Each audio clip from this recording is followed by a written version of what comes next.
Boa noite. Vou conversar um pouquinho hoje com vocês sobre fé. Vamos falar sobre essa energia que nos movimenta, nos faz andar, nos faz acreditar, ter esperança. Capítulo 19, para depois quem quiser dar uma conferida em casa, o poder da fé.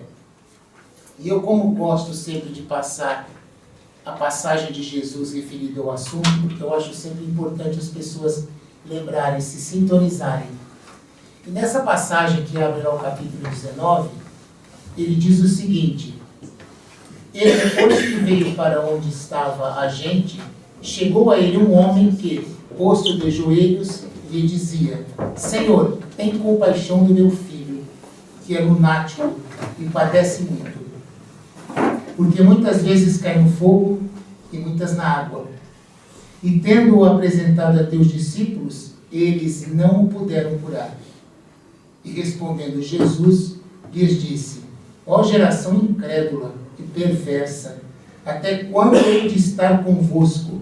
Até quando vos hei de sofrer? Trazei-o aqui. E Jesus o abençoou, e saiu dele o demônio, e desde aquela hora ficou o moço curado. Então se chegaram os discípulos a Jesus em particular e lhe disseram: por que não pudemos lançá-los para fora?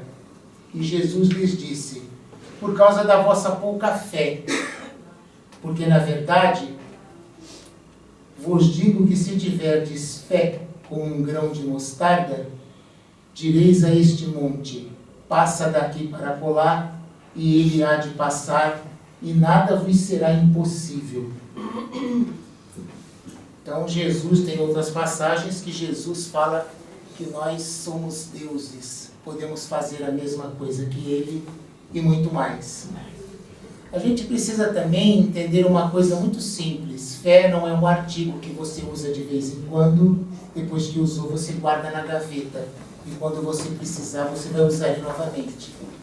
Fé é uma energia que se movimenta o tempo inteiro dentro de nós. O ato de levantar de manhã é um ato de fé. Ao dar um sorriso, um bom dia, mesmo estando de mau humor. Como tratamos as pessoas dentro de casa, como tratamos as pessoas na rua, no serviço, no nosso grupo social. Isso é fé.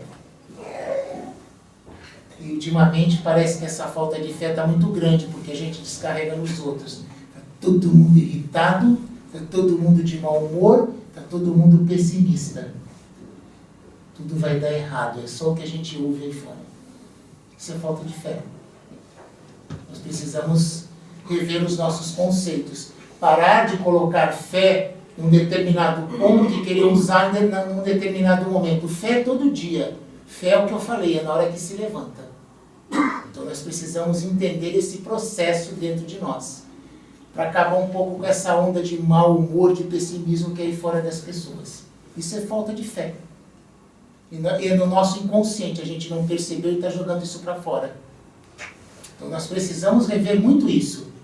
Para a gente entender isso muito bem, vou contar uma historinha para vocês que está dentro dos evangelhos apócrifos.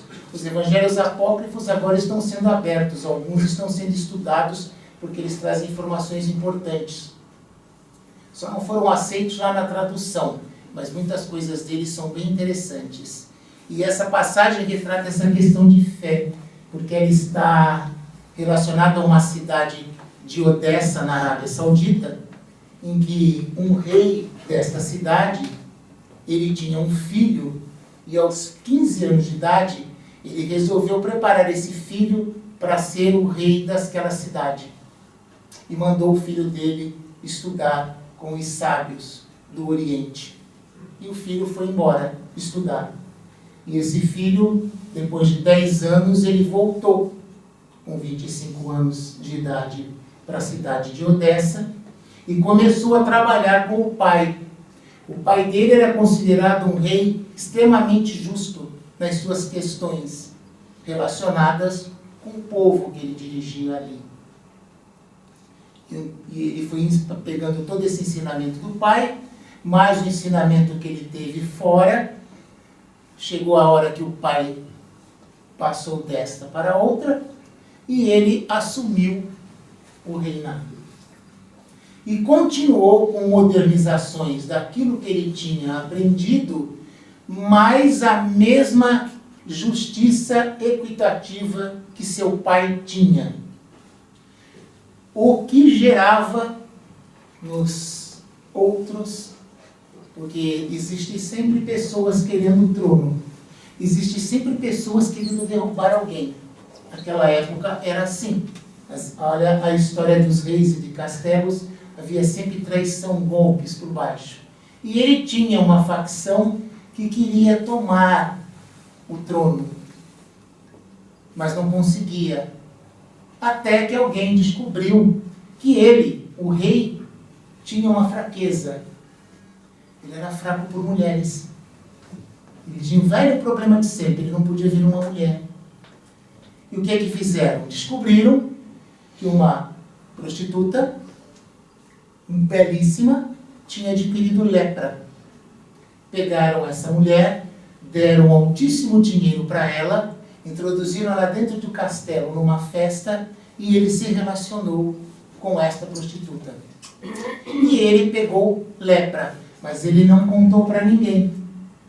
Só os inimigos dele sabiam. Os inimigos esperavam que isso viesse à tona, mas ele se manteve no silêncio, chamou o seu braço direito, a única pessoa que ele confiava dentro daquele reino, que era amigo dele também desde a infância, e falou para ele: existe um homem em Jerusalém chamado Jesus, em que eu tenho olheiros que acompanham toda a trajetória de Jesus desde o seu início há 3 anos atrás.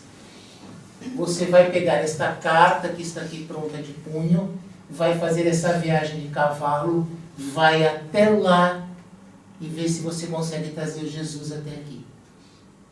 Esse homem pegou o cavalo, saiu na calada da noite, cavalgou 2 dias, chegou em Jerusalém, perguntou quem era Jesus, falaram que ele estava no Monte das Oliveiras e ele foi até onde estava Jesus.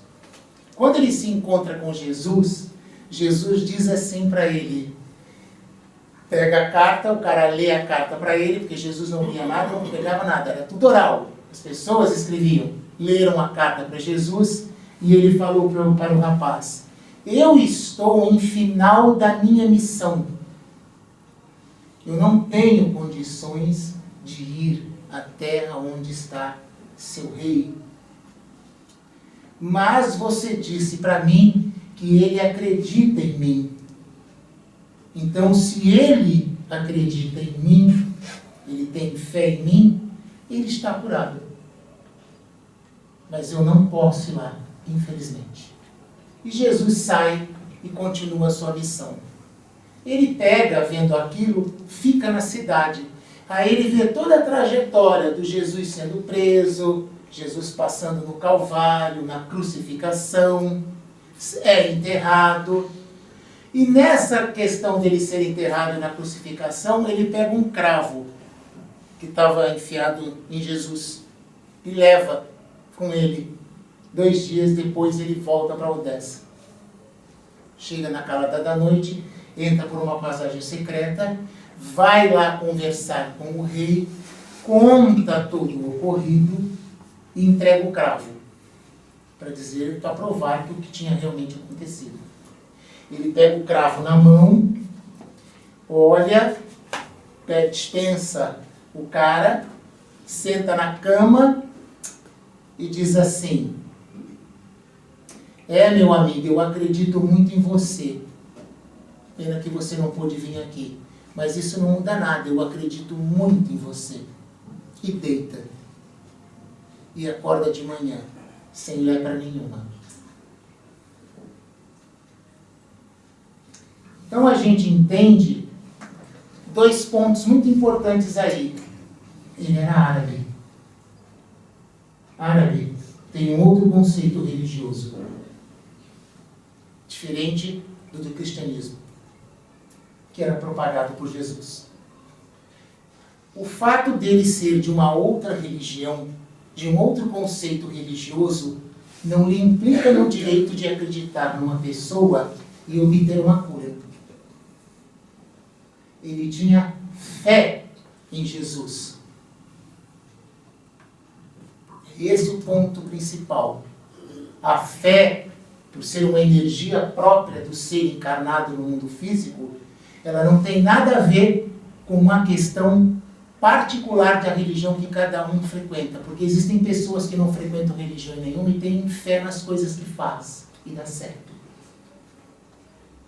Fé é algo acima das próprias questões religiosas.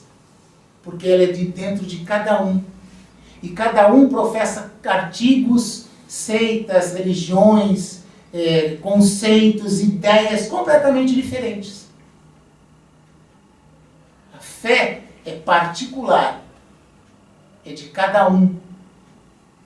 E como você movimenta essa fé na sua vida, no seu dia a dia, é muito pessoal. Porque às vezes você pode estar frequentando um ambiente religioso, anos e anos, e não tem fé nenhuma.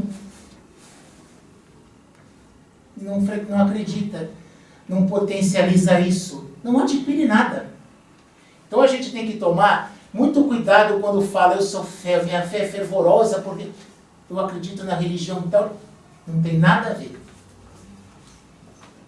É pessoal, é do ser, ligado à força maior. E Deus, que é a força maior, que é o nosso Criador, ele é universal. Ele não tem religião.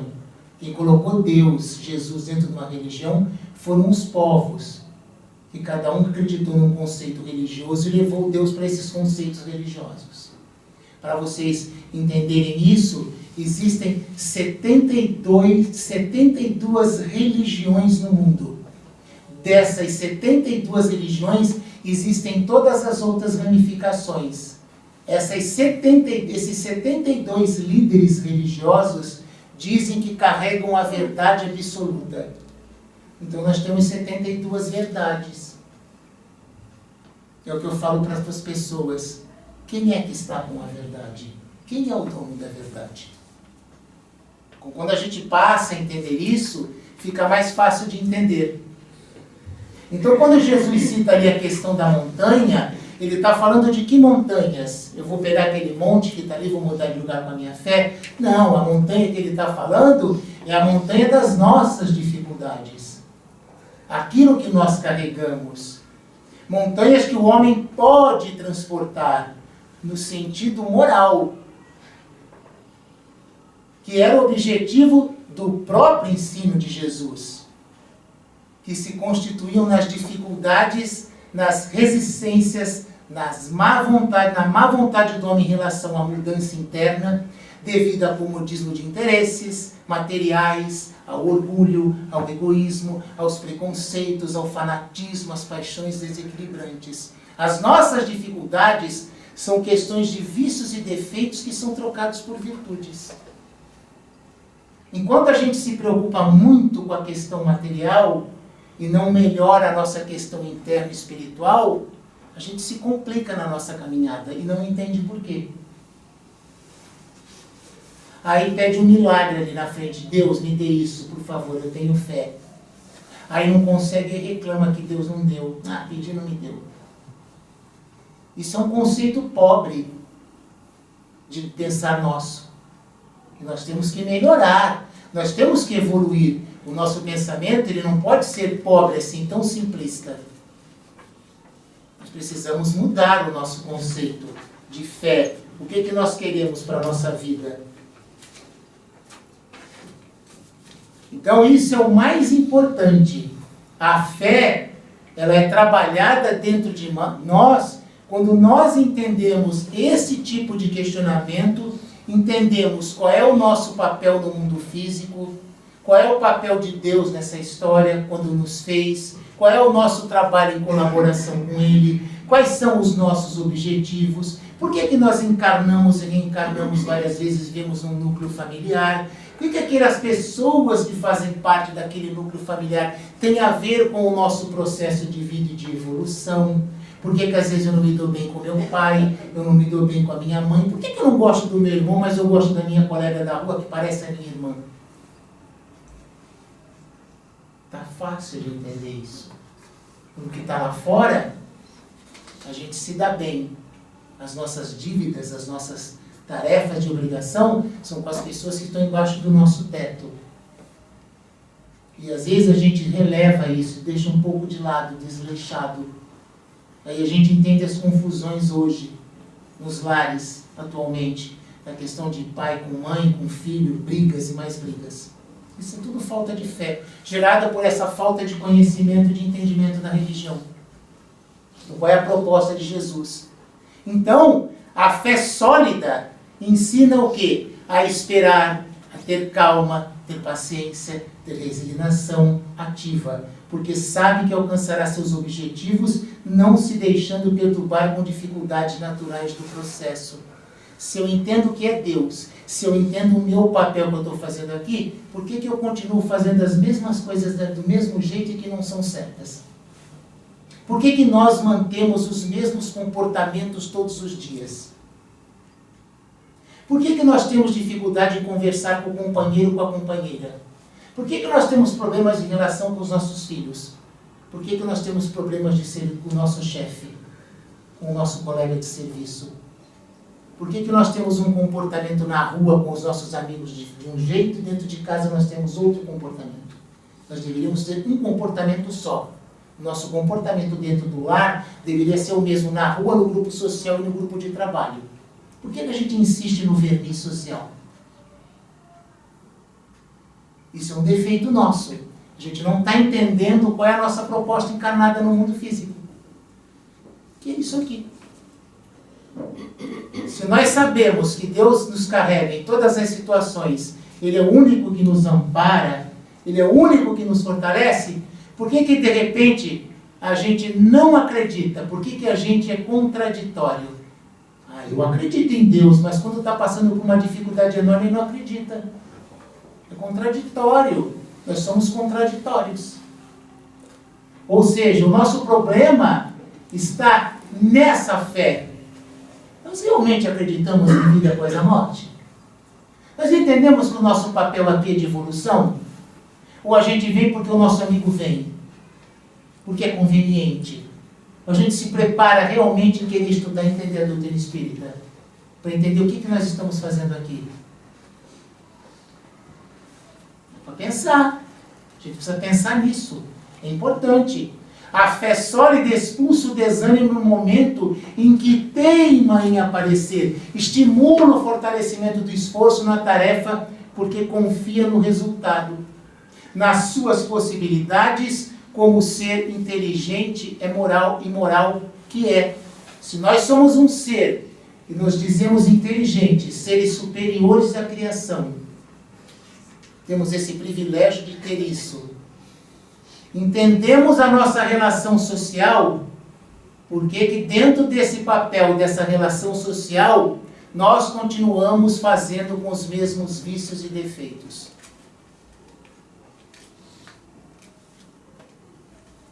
Por que nós vivemos neste país desse jeito? Já falei isso aqui para vocês, um amigo meu sempre me pergunta isso. Eu falo para ele, você nasceu aonde mesmo? No Brasil. Então, o problema do Brasil é moral e ético. Quando a gente parar de querer levar vantagem em tudo, parar com a lei de Gerson, aí quem sabe as coisas melhoram. Quem sabe a gente tem um governo melhor daqui a uns 1000 anos. Porque não vai melhorar agora não, gente. A gente tem que ser realista. A mudança depende de todos estarem no mesmo pensamento de ideia. Mas segundo as pesquisas que saíram agora recentemente por uma empresa particular, 76% dos candidatos serão os mesmos. Ou seja, os 76% engolirão os outros 24% e nós continuaremos na mesma corrupção de sempre. Nós estamos nos enganando ainda. É um raciocínio simples e lógico, não vai mudar nada por enquanto. Isso não é pessimismo, isso é usar a ótica da doutrina e colocar essa doutrina nesse pensar e ver exatamente o que vai acontecer lá na frente. Por enquanto não vai mudar nada, viu gente? Por enquanto é só oba-oba por causa de um voto. Porque isso depende muito de nós. E se 76% não querem mudar, significa que 76% continua trabalhando da forma errada. No pensar. Acha que ainda tem que ser assim. Isso é o quê? Está relacionado com essa falta de fé. Continuamos caminhando da mesma forma, errônea. Não pensamos, não estudamos para entender esse processo. Então ele diz lá também, para a gente entender, que Allan Kardec ele escreve lá sobre fé religiosa, que significa o quê? Crença nos dogmas particulares das diversas religiões que têm seus artigos de fé. Como eu falei lá no início, cada religião segue por um ponto de vista completamente diferente. Só que ele coloca lá, a fé religiosa pode ser raciocinada fruto da razão, ou cega na aceitação dos seus dogmas como revelação divina, que é o que acontece aí na maioria. O Espiritismo é a única seita, doutrina, como queiram, segundo uma pesquisa que foi feita pelo Instituto Gallup há uns 5, 6 anos atrás, a doutrina espírita é a única religião que trabalha com a questão fé raciocinada, fé cheia. As outras trabalham por questões dogmas. Ou você acredita e pronto, e não acredita, acabou. E isso é errado, porque vem a decepção lá na frente. Ah, me decepcionei ali. Porque não tem um embasamento por trás. E isso é muito importante. Assim, fé cega, nada examina, não duvida de sua verdade, mesmo das ideias absurdas que contrariam a natureza das coisas. Essa fé, quando exacerbada em determinadas situações, produz o quê? Fanatismo.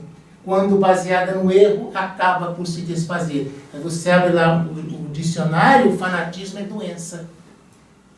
É a fé doentia. É a fé que não te leva a lugar nenhum. Haroldo Dutra, numa palestra, um dia falando sobre esse fanatismo, esse fundamentalismo, ele diz que se nós pegarmos o Evangelho segundo o Espiritismo e fizermos dele uma leitura fundamentalista, nós matamos alguém. Se for o que está pedindo. Que é o que acontece com essas religiões radicais. Eles leem ao pé da letra e executam o trabalho porque aquilo é um trabalho em nome de Deus. É desculpado porque está levando um nome religioso. Vou matar alguém em nome de Deus. Então tem-se uma desculpa. Isso é uma leitura fundamentalista. E isso você pode fazer com o Evangelho, com a Bíblia, com qualquer livro. Com o Corão, com o Torá, o que você quiser. Leu ele de forma cegamente, você executa um erro, um ato errôneo. Então a fé que se torna firme e sólida é que tem verdade por base, porque então permanece até como o progresso do conhecimento. Já que o verdadeiro no escuro também o é na luz. Então nós não podemos pegar uma verdade absoluta, real, e trocá-la, desfazê-la, mesmo na escuridão. Porque o que é real, é real. Não dá para mudar esse conceito, porque tá cheia de ensinamentos por trás. Não tem como você mudar isso. Qual é a frasezinha que está lá no início do Evangelho? Logo de cara, quando você abre o livro, alguns têm. Agora não estão colocando, mas quando você abre a primeira página do Evangelho, tem uma frase que diz assim lá: a fé só é inabalável porque pode enfrentar a razão face a face em todas as épocas da humanidade. Quando você acredita em algo que se desfaz no meio do caminho, isso é uma fé cega. A fé, essa aqui inabalada, é que está lá do início até hoje, que é a proposta de Jesus. Ao seguir aquilo que Jesus prega, e a gente conhece a história de Jesus, se nós seguirmos tudo aquilo que está de Jesus, de 2018 anos para cá, nesses 2018 anos, ela não tem um momento falho, um momento de ensinamento errado, serve para hoje para 2018 anos e continuará servindo para sempre, para sempre, para sempre, porque são verdades inabaláveis, baseadas numa fé cheia, robusta e verdadeira. Enquanto a gente não entende aquilo, nós caímos pelo meio do caminho. Por isso que nós vamos e voltamos quantas vezes forem necessárias, porque a gente demora para entender esse processo. A melhora é nossa, é interna. Nós temos que ter fé em nós. E não pensar no outro. Já contei isso aqui para vocês. O cara resolve fazer uma reforma íntima. Aí ele começa a fazer. Aí criticam. Ah, não vou fazer. Quando eu era ruim, me criticavam. Quando eu resolvi melhorar, me criticam. Ah, não vou fazer. Nós somos assim. Nós desistimos no meio do caminho.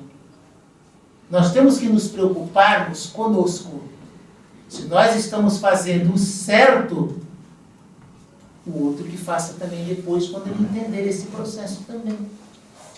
Por que nós temos que ser um bando de Maria vai com as outras? Por que nós temos que ir na balada de todo mundo aí que está errado? Nós temos que fazer aquilo que é o correto, o que é o certo. Isso é o mais importante, isso é fé naquilo, você acredita. Ele coloca lá, Allan Kardec.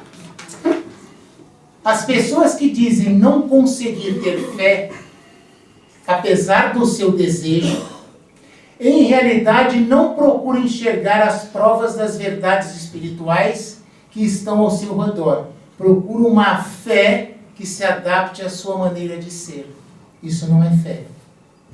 A fé, ela só é boa quando ela vê os nossos interesses. Quando ela vê o interesse geral, que seria o correto, porque beneficiaria todo mundo, aí não interessa. Porque nós somos interesseiros. É chato às vezes falar essas coisas. É duro a gente às vezes olhar para dentro de nós e nós percebemos que nós estamos muito falhos. Porque a nossa mudança espiritual, segundo Emmanuel, através de Chico, era para ontem. E nós continuamos marcando passo, como se estivesse andando num atoleiro e não sai do lugar. Às vezes a gente não entende porque está sofrendo. Ah, eu estou sofrendo, é injusto esse momento meu de sofrimento. Mas você está falando isso de agora. E o que você foi na outra? Você pode estar sendo cobrado de algo de 3 encarnações para trás. Então não é injusto. Quando a gente entende isso e aceita, que aí entra a questão da resignação, a gente fica melhor. Porque a gente passa a avaliar as coisas com inteligência. Caramba, se eu estou assim hoje, eu fiz alguma besteira lá atrás. Isso eu mereço. Então dessa vez eu vou fazer direito. Como fiz o Chico, né, com a senhora, que isso é muito conhecido. Chegou para ele e falou, Chico, eu quero saber como é que eu vou ser no futuro. Como é que é o meu futuro? Tinha um espelho grande assim na casa dele. Ele virou ela para o espelho e falou, tá se vendo lá no espelho? Tó, você é hoje o que você foi no passado. O que você vai ser no futuro depende do que você está fazendo agora. O que nós estamos fazendo agora? Como é que nós estamos? Isso é o maior problema. Nós vamos aprender a entender isso.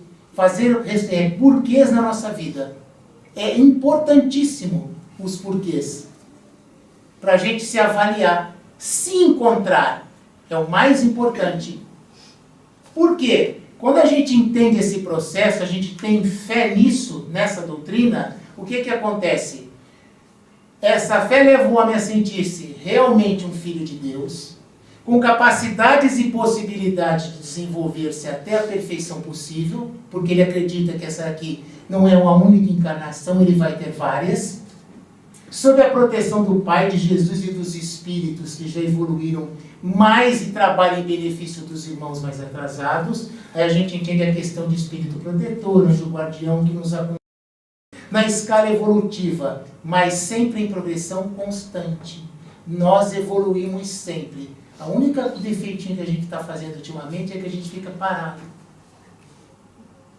A gente esquece de andar, A gente tem que andar.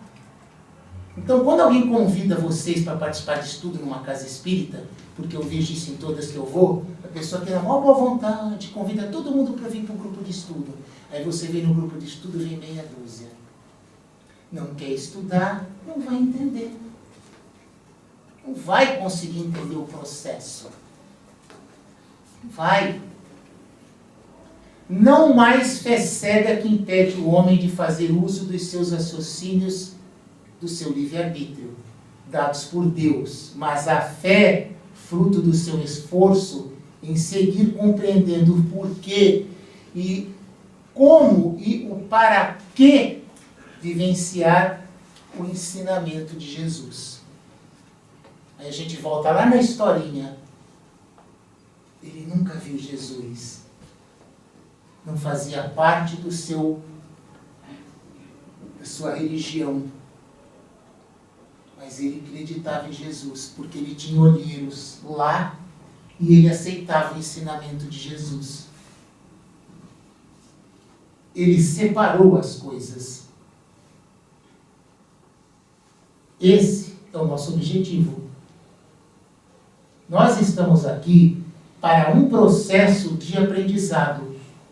Mas, infelizmente, eu falo isso sempre para as pessoas. As pessoas vêm ao movimento espírita, participam, pegam as mensagens do Emmanuel, de quem que é que... Nossa, que mensagem linda! Mas não passa disso. Nós não pomos aquilo em prática. É aquela brincadeirinha que eu já contei aqui para vocês, que eu faço em grupos de estudo, quando termina. Gente, vamos ver quanto tempo a gente mantém essa sintonia vibratória daqui até chegarmos em casa. No dia seguinte a gente conversa. No dia seguinte as pessoas falam assim: caramba, Sérgio, cheguei ali na esquina, encontrei o vizinho, comecei a falar mal de fulano. O outro: nossa, eu saí com o carro, o cara me fechou ali e mostrei os dedinhos para ele.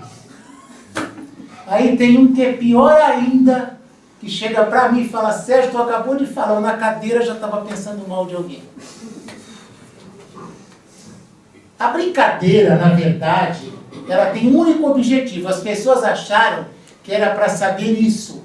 Mas a brincadeira não tem essa jogada. Na verdade, a brincadeira que foi feita por um psicólogo espírita muito inteligente, ele sacou legal, era outra. Qual era? Era fazer com que nós parássemos de prestar atenção na vida alheia. Que era para nós olharmos para nós mesmos. Porque a gente tem um péssimo defeito de ficar reparando no outro em tudo, apontando os defeitos, as faltas. E se a pessoa faz isso com nós, a gente vai lá na porta dele tirar satisfação mesmo. Porque nós somos assim. Porque a ideia não é essa. A ideia é nós olharmos para nós. Eu brinco com vocês direto. É parar de olhar para o vizinho da frente, para o vizinho da esquerda, para o vizinho da direita. E às vezes a gente nem sabe o que está acontecendo dentro da nossa casa. Qual é a casa? Nós precisamos parar de olhar os outros. É muita crítica, é muito caça às bruxas. Tudo é preconceito, tudo é tirar satisfação. Já falei isso aqui, o Leandro Carnal, numa entrevista sobre isso, disse: depois do advento das redes sociais, todo mundo opina. Então hoje todo mundo é médico, engenheiro, advogado. Pessoas falam conceitos e coisas errôneas e o outro com o dedinho nervoso já manda para distribuir. A gente não vai ver se a notícia é fake, é verdadeira. Depois o dono do Facebook vem no Brasil e diz que o pior Facebook que existe, a pior rede social que existe é do brasileiro, e o brasileiro ficou magoado. Mas é verdade, ele diz que nunca viu uma rede social tão fútil como a nossa. Péssimo isso para nós. Esse é o país que quer crescer e tem a pior rede social, a mais fútil. Tudo isso ligado a essa fé que nós, na verdade, não temos. Você mandou o comecinho que eu falei: olha o mau humor aí fora, isso é falta de fé. Fé é no ato de levantar logo cedo. É que mesmo estando com dor, dar bom dia para o outro. Sair sorrindo. Porque as pessoas não têm nada a ver com os nossos problemas. E tem gente que acha que quando chega no serviço, não fala comigo hoje que eu estou com um problema lá em casa. O teu problema fica em casa, no serviço você vai trabalhar. Porque a gente pega a desculpa esfarrapada dos nossos problemas para agredir os outros. Na rua, no serviço, a mulher, o filho. Que fé é essa? Nós estamos misturando as coisas. Nós precisamos mudar. Quem? Nós mesmos. Quando a gente entender isso, que nós temos que mudar nós mesmos, nós temos que mudar o nosso comportamento. A gente tem que ter a gente pode não fazer na frente dos outros. Eu falei assim, mas quando a gente está em casa sozinho, que a gente está colando com a nossa consciência, que a gente é assim, né? Chega numa discussão e humilha o outro. Aí quando chega, eu falo, ganhei, tá vendo? Não dei o braço a torcer. Em casa a gente faz assim, quando está sozinho. Caramba, eu estava errado. Pisei na bola. Para os outros a gente não admite. Então, chega de noite, abre o espelho quando estiver no banheiro, olha para o espelho e se aponta a si mesmo.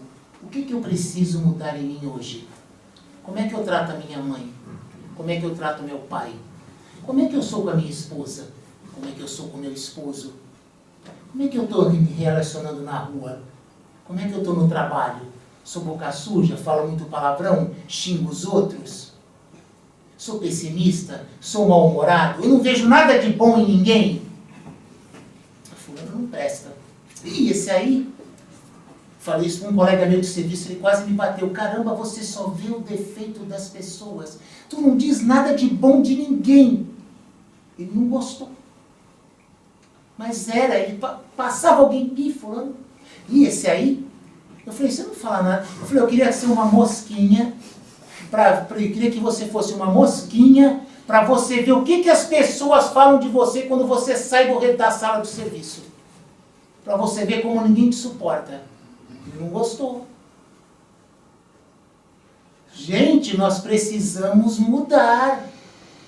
As coisas só vão melhorar quando nós mudarmos. E aí, para mudar, é que entra isso aqui, ó. Fé.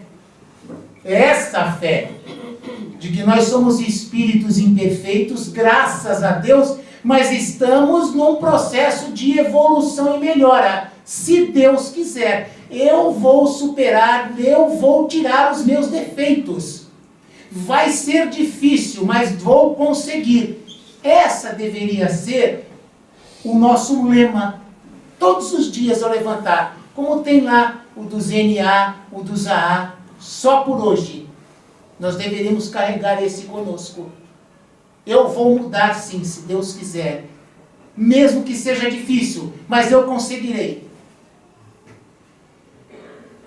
Esse é o nosso objetivo. Isso vai demonstrar a fé que nós carregamos dentro de nós. Muito obrigado, que assim seja.